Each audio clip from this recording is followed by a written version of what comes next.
The Grand Whitmore Theater loomed like a forgotten relic on the edge of town, its once majestic facade now weathered and crumbling. For years, it had stood abandoned, a place of whispered legends and shadowed memories. But tonight, for the first time in decades, its doors creaked open, welcoming the new theater troupe that would attempt to revive its long-lost glory. As they crossed the threshold, a wave of stale air greeted the actors, thick with the scent of dust and decay. The lobby, once adorned with opulent chandeliers and plush carpets, now seemed like a ghost of its former self, a faded memory of splendor. Yet despite its eerie atmosphere, there was an undeniable allure to the place, a sense of history waiting to be unearthed. Elise Montgomery, the lead actress, shivered as she took in her surroundings. She was drawn to the theater, much like the others, by the promise of bringing a forgotten masterpiece back to life. But as she gazed up at the grand staircase that spiraled into darkness, she couldn't shake the feeling that they were being watched. The troupe gathered on the stage, where the heavy velvet curtains lay draped in dust. The director, Charles Lansing, clapped his hands to get everyone's attention. His enthusiasm was infectious, but there was an edge of nervousness in his voice as he spoke. "Welcome, everyone, to the Grand Whitmore Theater. This is where history will be made, where we'll breathe life into a play that's been silent for far too long. This is our stage now, and we will make it sing." The troupe responded with a mix of excitement and apprehension. They were a diverse group, each member handpicked for their talent and dedication. But the weight of the theater's past seemed to hang over them like a dark cloud. "Let's take a moment to explore the space," Charles suggested, sensing the tension. "Familiarize yourselves with the stage, the wings, the dressing rooms. This place has its quirks, but it's nothing we can't handle." As the actors dispersed, Elise found herself drawn to the center of the stage. She imagined the countless performances that had taken place here, the echoes of applause that had once filled the hall.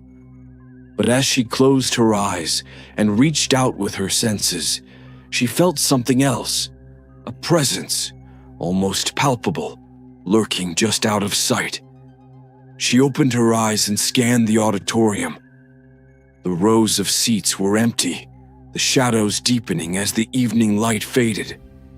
Yet for a fleeting moment, she thought she saw movement, a figure slipping between the seats, barely visible in the dim light. "Elise," a voice called out, snapping her back to reality. It was Olivia, her fellow actor, with a worried look on her face. "You okay?" "Yeah, I'm fine," Elise replied, forcing a smile. "Just getting a feel for the place." Olivia nodded, but her eyes lingered on the darkened corners of the theater. "This place gives me the creeps. I heard some of the locals talking about it before we arrived. They say it's haunted." Elise laughed, though it sounded hollow. "Haunted? By what? Dust and cobwebs?" Olivia shrugged. "They didn't say much, just that strange things happen here. Accidents, whispers, people seeing things that aren't really there. You know how these old places are, full of stories. Well, we're here to write a new story," Elise said, more to reassure herself than Olivia. "Whatever happened in the past is long gone." But as they spoke, neither of them noticed the faint whisper that seemed to drift through the air, the soft rustling of the curtains as if brushed by unseen hands. Rehearsals began in earnest the next day. The troupe worked tirelessly, but as they rehearsed, the unsettling atmosphere of the theater seemed to deepen. props would be found moved, sometimes in different locations than where they were left, and scripts would appear with strange alterations, lines that no one remembered writing. Elise couldn't shake the feeling that the theater was alive, watching them, testing them. The more she tried to focus on her role, the more the whispers in the darkness grew louder, more insistent. It was on the third night, after a particularly grueling rehearsal, that she finally saw it, clear as day.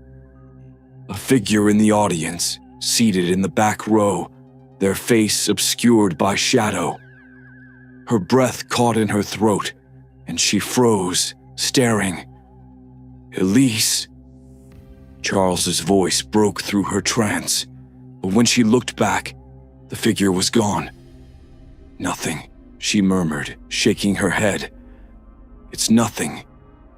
But deep down, she knew it was far from nothing. Something was stirring in the Grand Whitmore Theater, something that had been waiting for them. And whatever it was, it had only just begun to reveal itself. The days that followed were a blur of rehearsals and sleepless nights. The cast grew more uneasy as the strange happenings became impossible to ignore. The Grand Whitmore Theater, once a beacon of artistic ambition, was now a place of growing dread. Elise sat alone in the dressing room, staring at her reflection in the cracked mirror. The room was cold, far colder than the rest of the theater, and no amount of adjusting the thermostat seemed to make a difference. Her costume hung loosely on her frame, despite having been tailored just days ago. She could almost feel the theater's chill seeping into her bones. Her thoughts were interrupted by a soft knock at the door. She jumped, her nerves on edge, but it was only James, one of the supporting actors, poking his head in. "Elise, you've got to see this," he said, his voice hushed, as if he were afraid of being overheard. "It's strange, really strange." Curiosity and a sense of unease drove her to follow him down the narrow corridor, the walls lined with old playbills and fading photographs of actors long gone. James led her to the backstage area, where a small group of actors had gathered, their faces pale with fear. "What is it?" Elise asked, her voice barely above a whisper. James pointed to the prop table. At first, she didn't see anything unusual, just the usual array of objects, candlesticks, goblets, a faux sword. But then she noticed the script lying open, the pages fluttering slightly, even though there was no breeze. "It's the script," James said. "It keeps changing." "Watch." As Elise peered closer, the words on the page began to shift before her eyes, as if an invisible hand were rewriting the lines. Her heart pounded in her chest as she read the new dialogue, words that hadn't been in the original script. "I am the voice of those who have come before, trapped in this endless night. Speak my lines, and you speak my fate." The words were chilling, and as she read them, Elise felt a strange compulsion to recite them aloud. Her lips moved, but she caught herself just in time, biting down on the urge. "This isn't possible," she muttered, stepping back from the table. "Someone's playing a trick on us." "But how?" James asked, his eyes wide. "No one's touched the script all day, and it's not just this one. Other copies have been found with different lines, too. Lines that, well, they don't belong to any of us." A cold dread settled over Elise. "Have you told Charles?" "Not yet. We wanted to make sure we weren't imagining things." The unease among the troupe only grew from there. During rehearsals, props would move on their own, candles lighting themselves, curtains fluttering as if tugged by invisible hands. The atmosphere in the theater became oppressive, the air thick with an unspoken tension. But but it was during one particularly intense scene that things took a darker turn. Elise was rehearsing a dramatic monologue, the one where her character, Eleanor Gray, confronts her doomed fate. The lines flowed from her with an ease that surprised her. Too easy, almost as if they weren't her words at all. As she reached the climax, something happened. The lights flickered, casting long, ominous shadows across the stage. The air grew colder, and the faint scent of something burning wafted through the theater. Then, out of the corner of her eye, Elise saw it, a figure in white standing in the wings. At first, she thought it was one of the other actors, but as she turned to get a better look, she realized it wasn't anyone she recognized.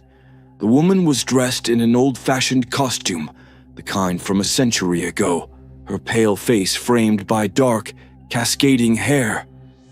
But what struck Elise the most was the expression on her face, a look of profound sorrow mingled with terror. The woman's eyes locked with Elise's, and for a moment, it felt like time itself had stopped. "Elise!" Charles's voice broke through the stillness, snapping her back to the present. She looked around, but the woman was gone, vanished as if she'd never been there. "What's wrong?" Charles asked, concern etched on his face. "You looked like you'd seen a ghost." Elise swallowed hard, trying to steady her breathing. I think I did." She recounted what she'd seen, her voice trembling. But instead of dismissing her, Charles seemed to take her words seriously. "You're not the first," he said quietly. "Some of the crew have mentioned seeing things, shadows, figures in old costumes. I didn't want to alarm anyone, but this place has a history." "What kind of history?" Elise asked, though she wasn't sure she wanted to know the answer. Charles hesitated, then sighed. "There's a story about the Grand Whitmore. Decades ago, before it closed, there was an actress, Lillian Hart. She was performing in a play called The Tragedy of Eleanor Gray. They say she died right here on this stage during the final performance. Heart attack supposedly, but there were rumors. Some say she was cursed, that she was too consumed by the role." A chill ran down Elise's spine. And now,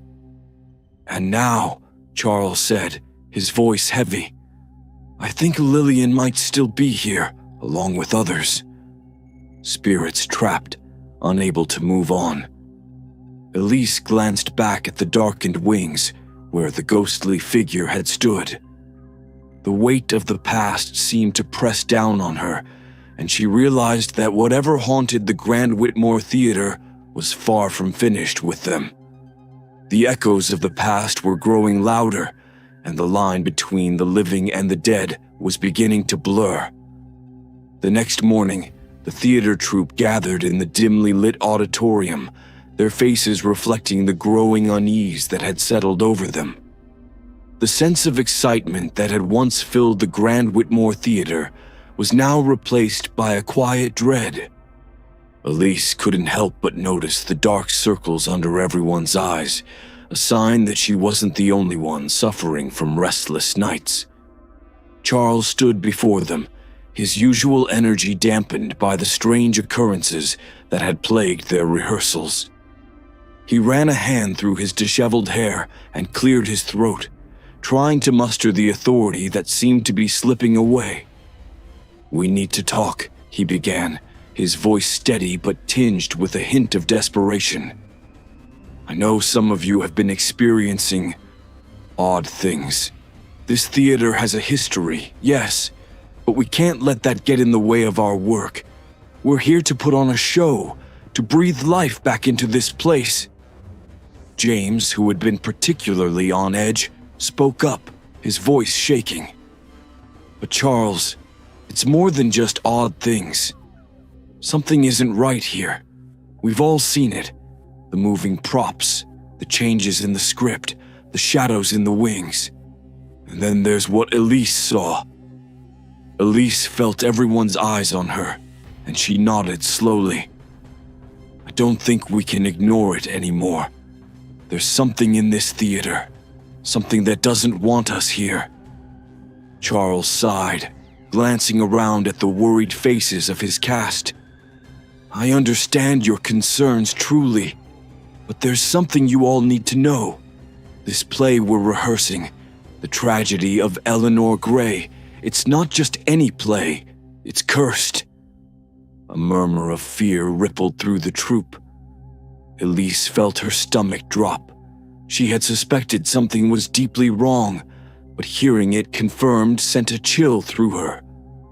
A cursed play?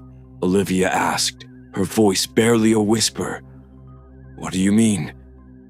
Charles took a deep breath, as if preparing himself to reveal a terrible secret. The tragedy of Eleanor Gray was written specifically for this theater. It was supposed to be the crowning achievement of the original troupe. But during its first and only run, disaster struck. The lead actress, Lillian Hart, died during the final performance. The rest of the cast didn't fare much better. 2 more died under mysterious circumstances within the week, and others claimed to be haunted by visions and nightmares until they left the theater entirely. Elise's heart pounded in her chest as Charles continued. The play was never completed. The final act was left unfinished, the words lost to time. They say the spirits of the original cast were trapped here, their souls unable to rest because the play was never given a proper ending. A heavy silence fell over the group as the implications of Charles's words sank in. Elise felt a cold sweat on the back of her neck, as if the eyes of those lost souls were upon her, urging her to understand their plight. So, what do we do? James asked, his voice breaking the tension. Do we stop? Leave before things get worse? Charles shook his head. I don't think that's an option anymore. We've already stirred something up.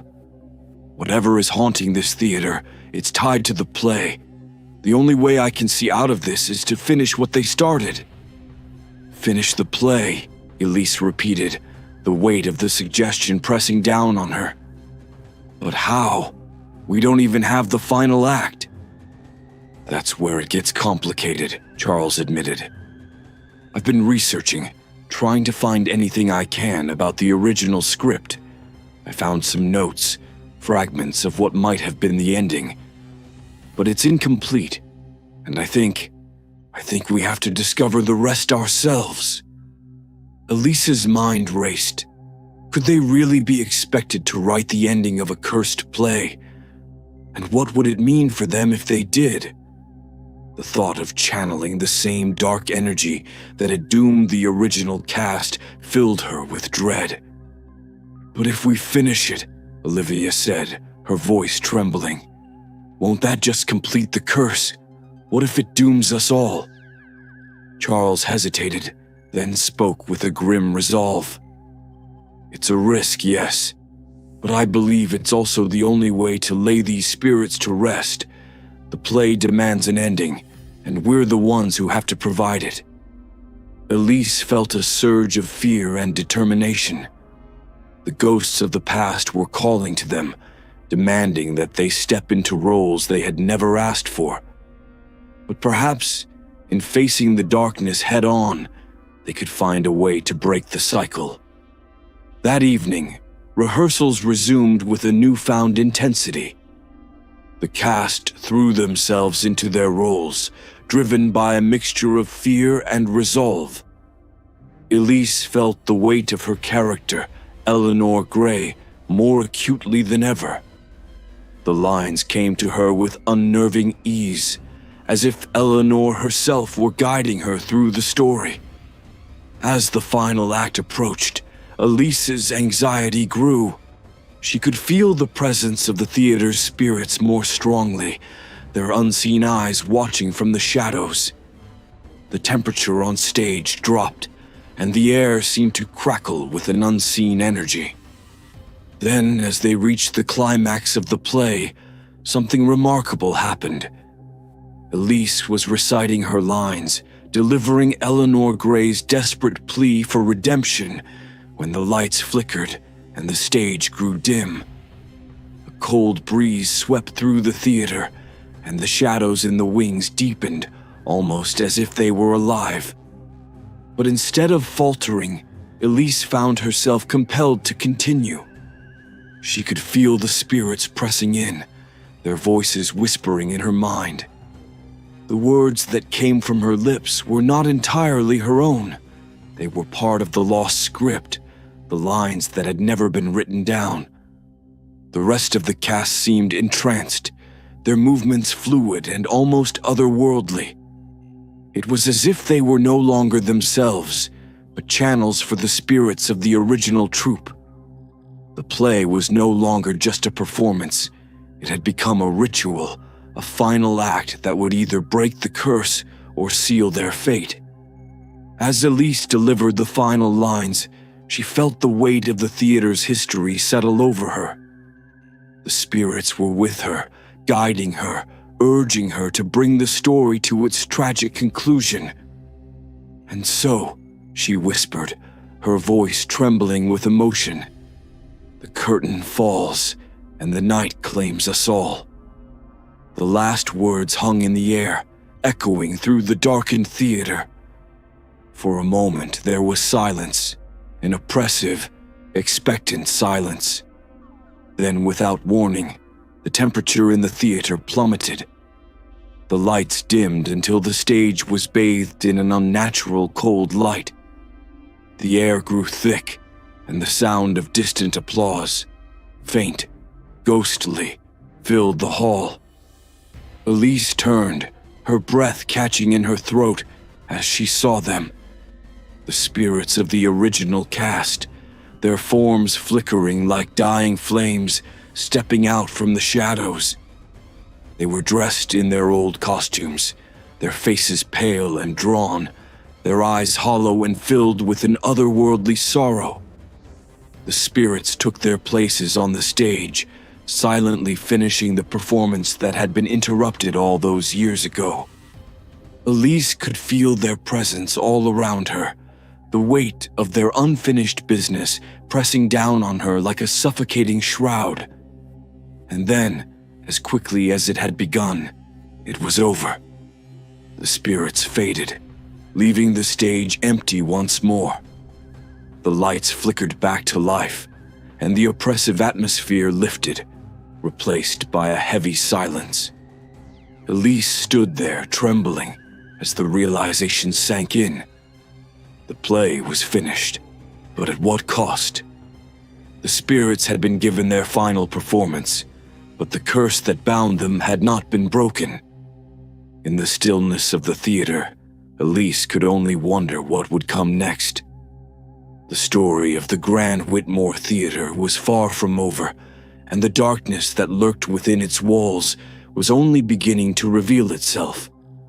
The next few days passed in a haze of confusion and fear. The atmosphere in the Grand Whitmore Theater had shifted from one of anxious anticipation to something much darker. The actors moved through their rehearsals like shadows of themselves, their energy sapped by sleepless nights and the weight of the spirits that haunted them. Elise found herself growing increasingly lost in the role of Eleanor Gray. The character's emotions seemed to bleed into her own, blurring the line between performance and reality. Every time she stepped onto the stage, she felt as if she were being pulled deeper into Eleanor's tragic fate, as if the theater itself were drawing her into the past. Her dreams became a nightmarish reflection of this. Each night she was visited by the woman in white, the ghost of Lillian Hart. In these dreams, Lillian's face was always twisted in sorrow and fear, her eyes pleading for something that Elise couldn't quite grasp. And each time Elise awoke, She felt as though she had just returned from some dark and terrible place, a place that was becoming harder to leave behind. It wasn't just Elise who was suffering. The other members of the troupe were experiencing their own strange encounters. Olivia, the once confident and vivacious actress, was now a shell of her former self. She kept to herself, barely speaking to the others, her eyes hollow and distant. James, usually so level-headed, had become jumpy and paranoid, constantly looking over his shoulder as if expecting to see something or someone lurking in the shadows. Then there was Charles, who seemed to be teetering on the edge of a breakdown. The pressure of directing the cursed play had taken its toll.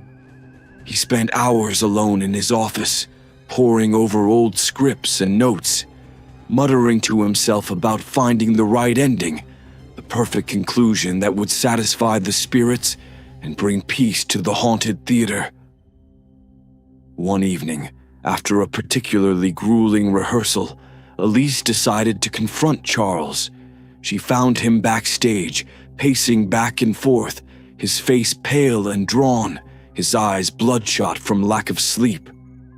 "Charles, we need to talk," Elise said, stepping into his path. Charles stopped, blinking as if he hadn't noticed her until that very moment. "Elise." "Yes, of course. What is it?"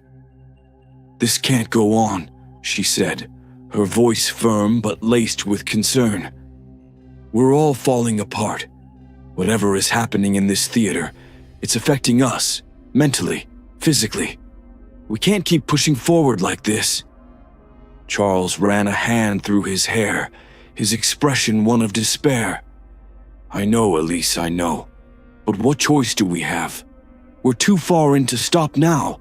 If we don't finish this play, if we don't give the spirits what they want." He trailed off, but Elise understood his unspoken fear. The spirits were growing more restless, more demanding. If they didn't see the play through to its conclusion, the consequences could be dire. "But what do they want, Charles?" Elise pressed. "Do they really want us to finish the play? Or is it something else? And what about the ending? How do we know we're writing the right one?"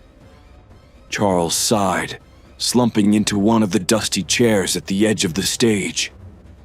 "I don't know, Elise. I wish I did. But I'm starting to think.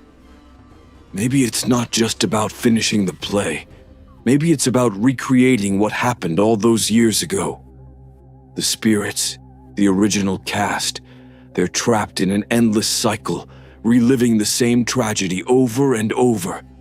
And we're part of it now." Elise felt a chill run down her spine.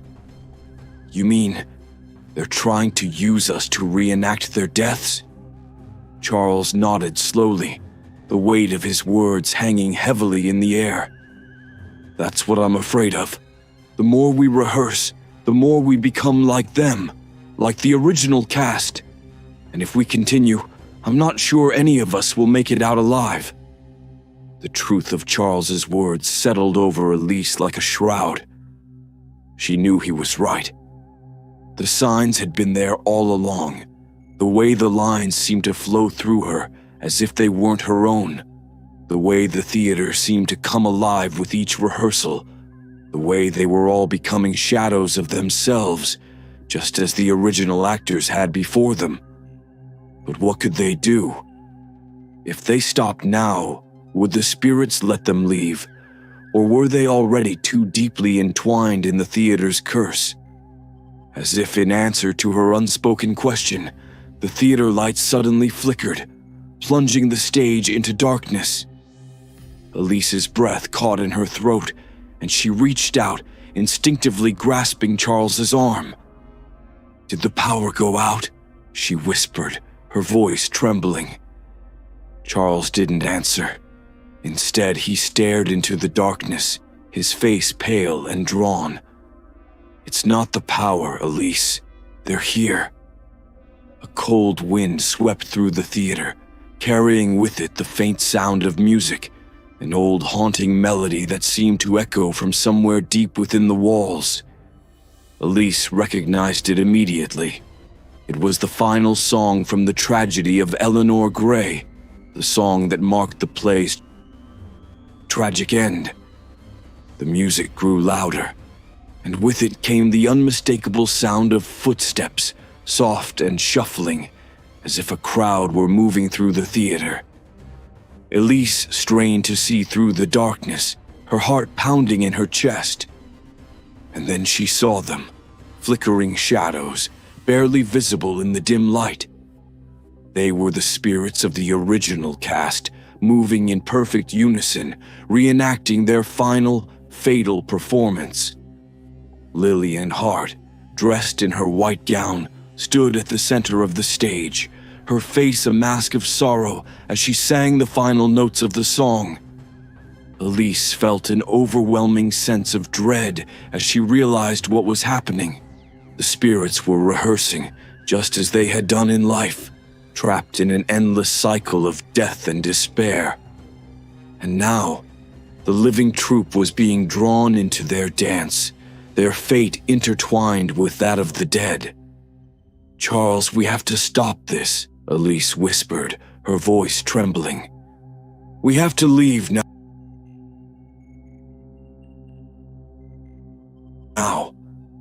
But Charles seemed transfixed by the scene before him, his eyes wide with terror. "It's too late, Elise. We're already part of their world." As if to prove his point, the ghostly figures began to turn toward them, their hollow eyes locking onto the living actors. Elise felt a wave of cold wash over her, and the music grew louder, more insistent, as if urging her to join them.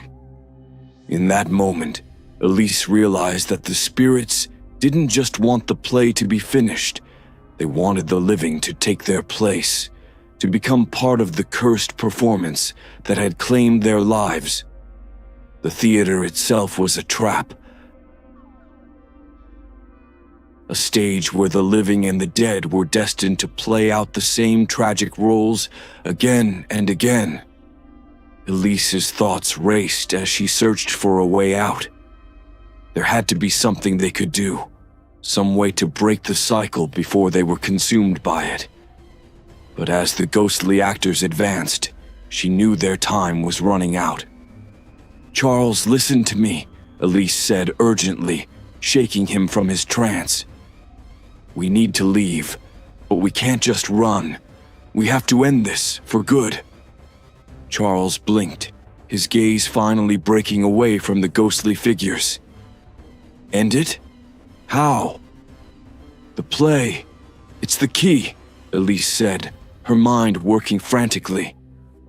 "The spirits are trapped because the play was never finished properly. We need to give them the ending they need, the one that will set them free. But we have to be careful. If we do it wrong, we might end up trapped here with them." Charles nodded, his expression grim. "You're right. But how do we know what the right ending is?" Elise took a deep breath, steadying herself. "We have to trust our instincts, and we have to do it together. Whatever happens, we can't let them take control. We have to stay ourselves no matter what." With a determined nod, Charles led the way back to the stage, where the rest of the troupe was huddled in fear. As they gathered together, the ghostly actors continued their silent rehearsal, their eyes never leaving the living. "We're going to finish this play," Charles announced, his voice filled with resolve. "But we're going to do it our way.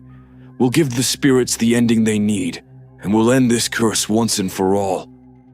The actors exchanged nervous glances, but there was a sense of determination among them as well. They knew they were fighting for their lives and for their sanity. With a deep breath, they took their places on the stage, ready to face whatever came next. As the final act began, the ghostly figures moved in closer, their presence palpable, almost suffocating. Elise could feel the weight of their expectations, their desire for closure. But she also felt their desperation, their fear of being forgotten, of being lost to the darkness forever. The lines came to her effortlessly, as if the words were being whispered directly into her mind. She delivered them with a strength she hadn't known she possessed, her voice resonating through the theater like a bell tolling in the night. And then, as the climax approached, Elise knew what she had to do.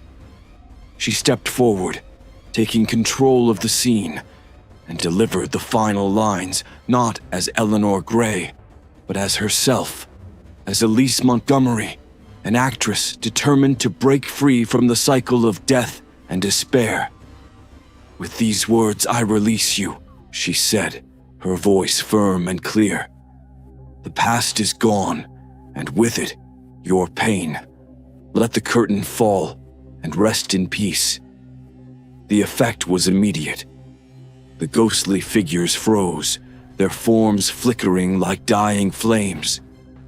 The music stopped, and the oppressive atmosphere lifted, replaced by a profound silence. For a moment, it seemed as if the entire theater was holding its breath. Then, one by one, the spirits began to fade, their sorrowful expressions softening as they disappeared into the darkness. Lillian Hart was the last to go, her eyes meeting Elise's with a look of gratitude and relief before she vanished, leaving the stage empty at last.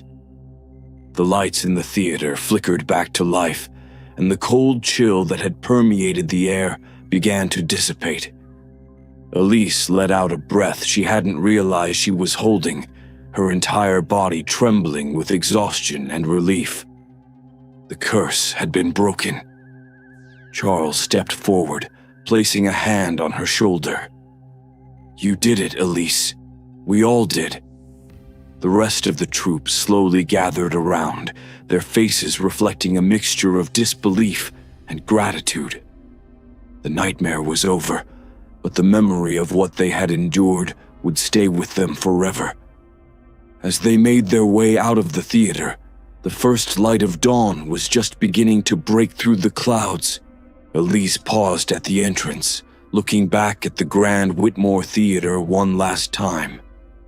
It stood in silence, no longer the menacing presence it had once been. The spirits were gone, and the stage was finally theirs again.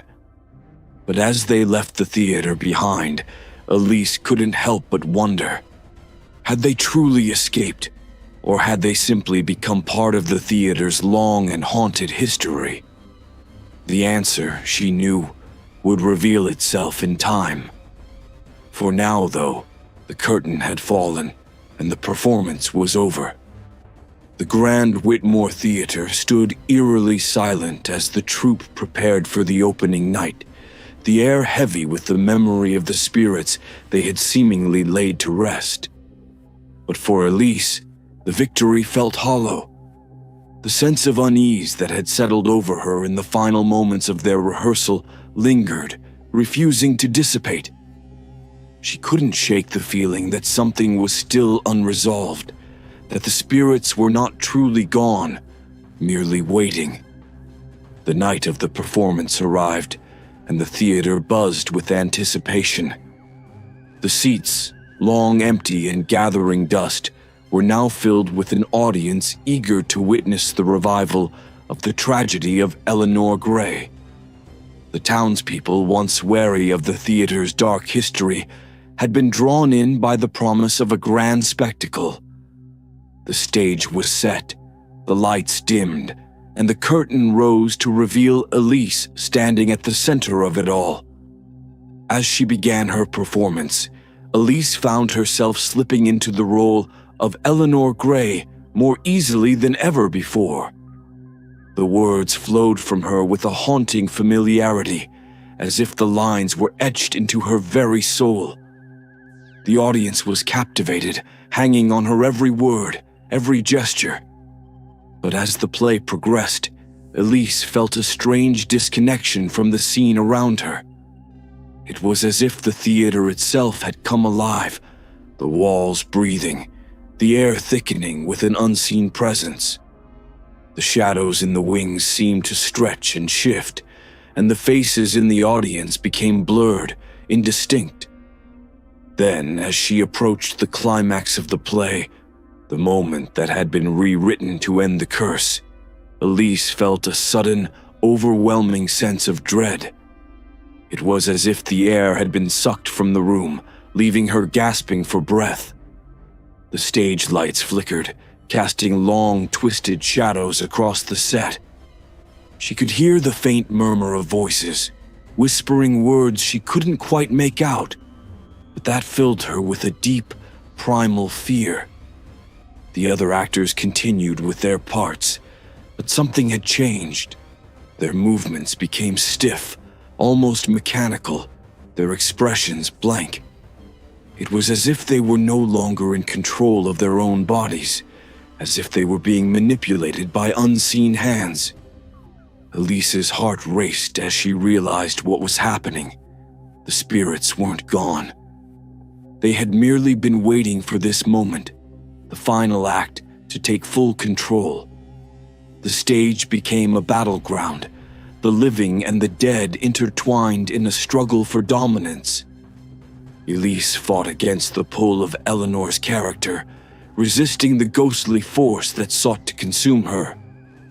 But the more she fought, the stronger the presence became, pushing her toward the inevitable conclusion of the play, the moment of Eleanor Gray's death. As the final scene began, the temperature in the theater plummeted. A thick fog rolled across the stage, obscuring the set. Elise's breath came in ragged gasps as she delivered Eleanor's final monologue, her words trembling with both fear and defiance. "And so, the night falls," she whispered, the lines barely audible over the pounding of her heart. "And with it, the end of all things. But even in the darkest of nights, a single spark can ignite the dawn." The words felt like her own, a desperate plea for freedom from the forces that sought to drag her down into the darkness. As she spoke, she could feel the spirits closing in, their cold, clammy hands reaching out from the shadows, ready to pull her into their eternal night. But then, something unexpected happened. As Elise stood on the brink of surrender, a sudden surge of warmth filled her chest, a light that cut through the suffocating darkness. It was a spark, just as Eleanor had described, a small, fragile hope that refused to be extinguished. Elise seized upon that spark, drawing strength from it. The fog on the stage began to lift, and the shadows retreated, their hold on her weakening. She felt the presence of the spirits falter, their power slipping away as she reclaimed her own. With a final defiant breath, Elise delivered the last line of the play. The curtain falls, but the story does not end. It lives on in those who remember. As the words left her lips, the theater was plunged into darkness. For a moment there was nothing, no sound, no light, just an overwhelming silence. Then slowly, the lights began to come back on, one by one, revealing the stage as it had been at the start of the play. The audience sat in stunned silence, their eyes wide with disbelief at what they had just witnessed. But Elise knew they hadn't seen everything. They hadn't felt the presence of the spirits, the battle that had raged just beneath the surface of the performance. She looked around at the other actors, seeing the exhaustion in their eyes, the fear that still lingered. They had all felt it, the pull of the spirits, the near overwhelming urge to succumb to their will.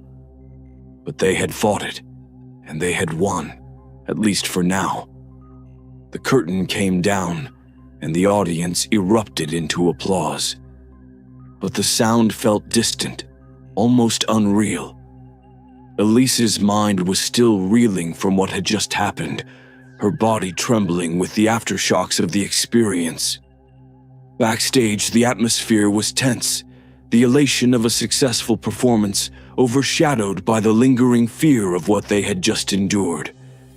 Charles approached Elise, his face pale but his eyes filled with a mixture of relief and worry. "You did it," he said quietly, his voice heavy with emotion. "You broke through. You finished the play." Elise shook her head, her voice barely above a whisper. "I don't think it's over, Charles. The spirits, they're still here. I could feel them, right until the end." Charles's expression darkened, his worst fears confirmed. "But we finished the play. We gave them the ending they wanted. Why are they still here?" "I don't know," Elise admitted, her heart sinking. Maybe it's not just about the play. Maybe there's something deeper, something we're missing." The others gathered around, their faces etched with concern. The victory they had hoped for felt hollow, the fear of what might come next gnawing at them. "What do we do now?"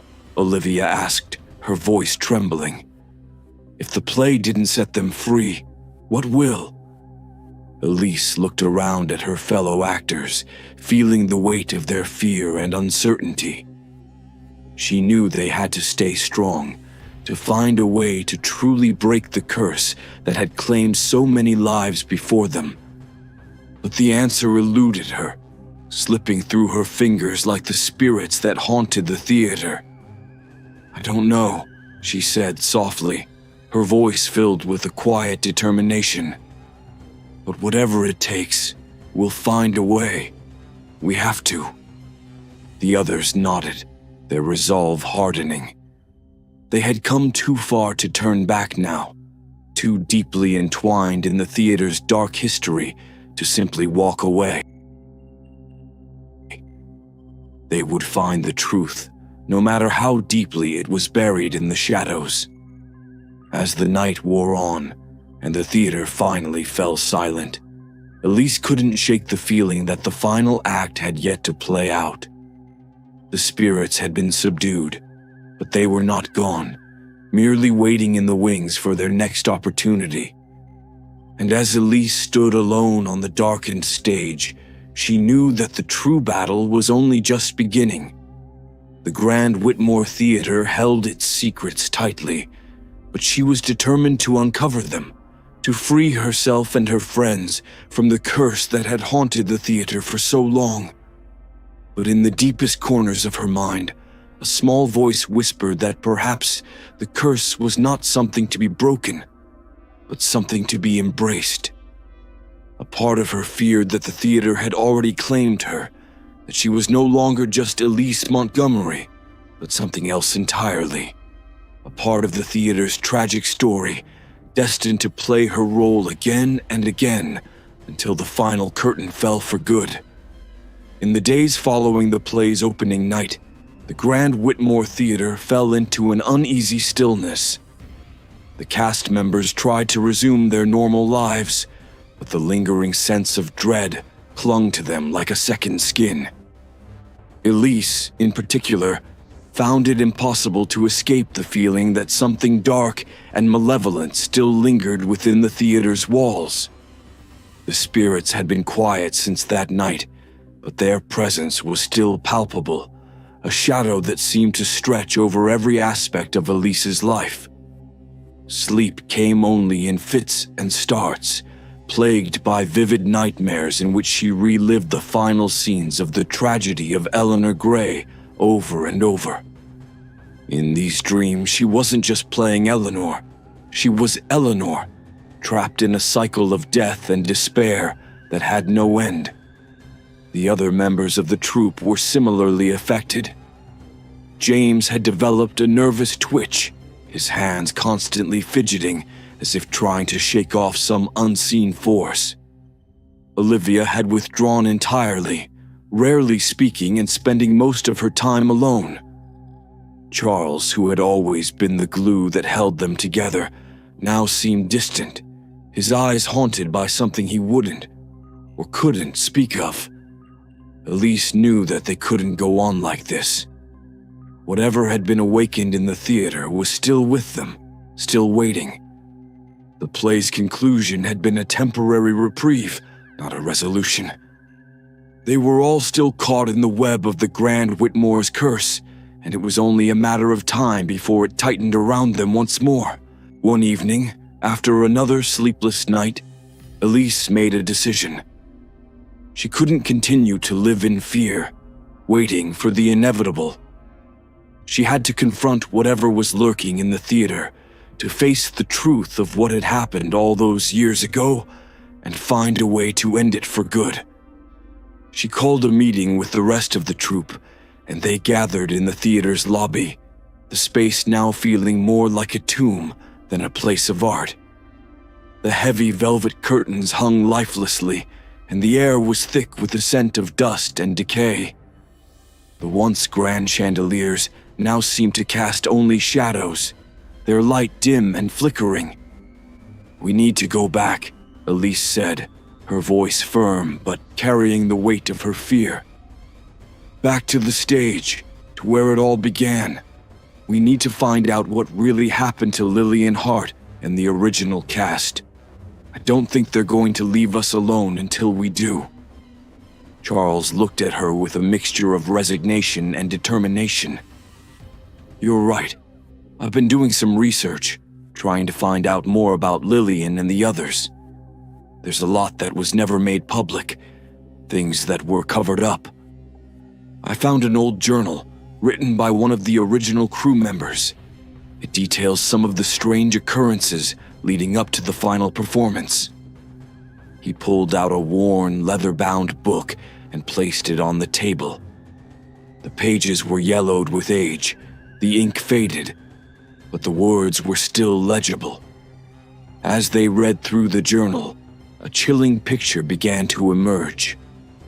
The journal spoke of how the theater had been built on the ruins of an older structure, a place that had been the site of numerous tragedies. The land itself seemed cursed, and those who built the theater had unwittingly trapped the restless spirits within its walls. The original cast had been drawn into this curse, their lives mirroring the tragic fates of the characters they portrayed.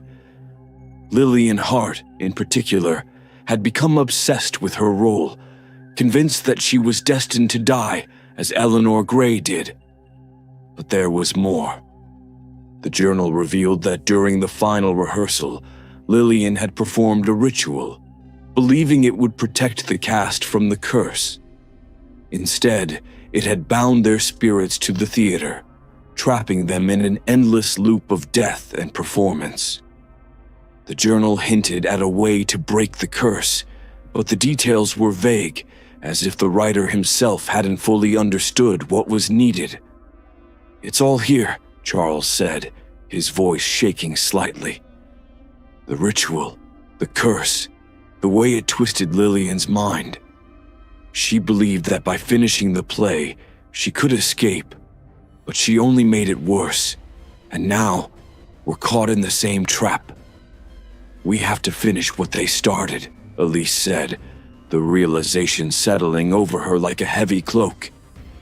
"But not by performing the play. We need to complete the ritual, to undo what Lillian did." The idea filled them all with dread, but they knew it was their only option. The spirits were too strong, their hold too deep. They couldn't simply walk away. They had to confront the darkness head-on, to sever the ties that bound the living and the dead. That night, the troupe returned to the stage, the place where the final act had been performed so many times, both by the living and the dead. The theater was eerily quiet, the air thick with an almost tangible sense of anticipation. The stage lights flickered on, casting long shadows that seemed to move on their own. They gathered in a circle at the center of the stage, the journal open in front of them. Charles read the ritual aloud, his voice echoing in the vast, empty space. The words were strange, ancient, a language none of them recognized, but that seemed to resonate with the very walls of the theater. As the ritual progressed, the air grew colder and the shadows deepened. Elise could feel the spirits gathering around them, their presence growing stronger with each passing moment. It was as if the entire theater was holding its breath, waiting for something to happen.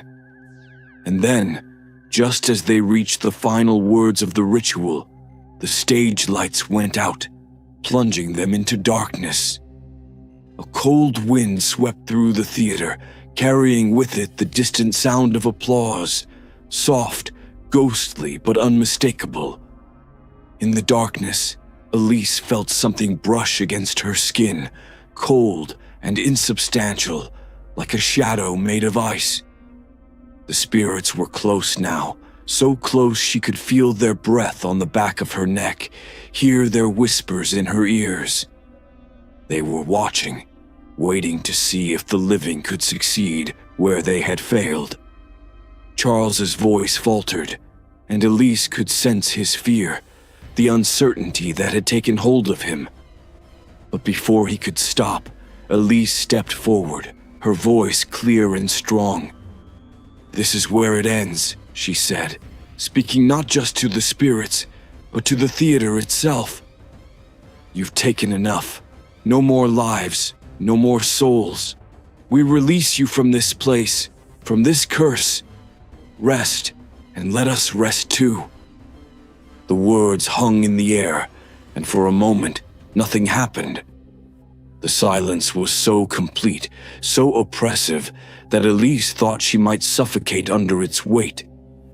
And then, slowly, the darkness began to lift. The cold dissipated, replaced by a warmth that spread through the theater, like the first rays of dawn. The shadows receded, the oppressive weight lifted, and the air seemed to clear, as if a heavy fog had finally dispersed. The spirits were gone. The theater lights flickered back to life, revealing the stage as it had been before, their circle unbroken, the journal lying open at their feet. But something had changed. The air felt lighter, the sense of malevolence that had hung over the theater gone.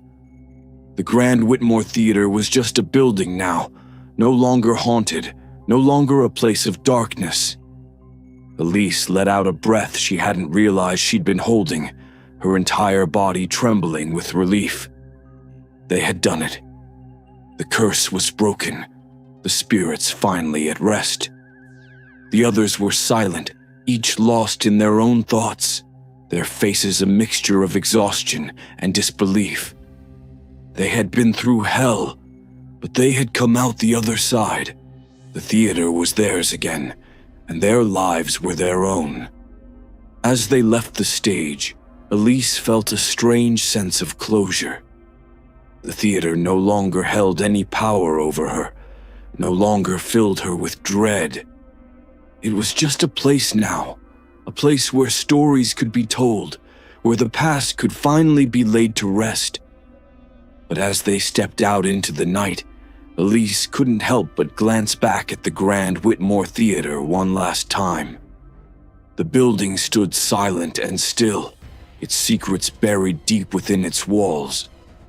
The spirits were gone, but the memory of what had happened there would linger, a shadow that would never fully fade. For now, though, the nightmare was over. The final act had been played, the curtain had fallen, and the encore of shadows had been laid to rest. And as Elise walked away, she knew that, whatever the future held, she had faced the darkness and come out stronger on the other side. But in the deepest corners of her mind, she couldn't help but wonder, had they truly escaped, or had they simply become part of the theater's long and haunted history, destined to be remembered in whispers, in the flicker of a stage light, in the echo of footsteps on an empty stage? Only time would tell.